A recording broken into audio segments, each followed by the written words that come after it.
കേരള വ്യാപാരി വ്യവസായി ഏകോപന സമിതി വലിയകുന്ന് യൂണിറ്റ് വാർഷിക ജനറൽ ബോഡി യോഗം ബുധനാഴ്ച 3 മണിക്ക് വലിയകുന്ന് വ്യാപാര ഭവനിൽ വെച്ച് നടന്നു. യൂണിറ്റ് പ്രസിഡന്റ് ടി മൊയ്തീൻകുട്ടിയുടെ അധ്യക്ഷതയിൽ ജില്ലാ വൈസ് പ്രസിഡന്റ് പി ബഷീർ ഉദ്ഘാടനവും ജില്ലാ സെക്രട്ടറി ഷാജഹാൻ എന്നമണി ആശംസയും Valanchery unit president K Muhammad Ali മുഖ്യപ്രഭാഷണവും P Suresh, NK. Padmanabhan, K Muraleedharan, M Shaji, G Deepu, AP. Gopi, K Shameer എന്നിവർ ആശംസയും പറഞ്ഞു. യോഗത്തിൽ പ്രവർത്തന റിപ്പോർട്ടും വരവ് ചിലവ് കണക്കും ഐക്യകണ്ഠേന കൈയടിച്ച് പാസാക്കി.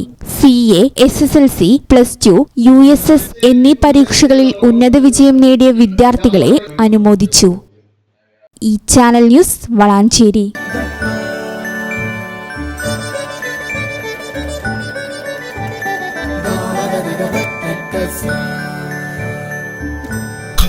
Golden Diamonds, Calicut Road, Valancheri, Main Road,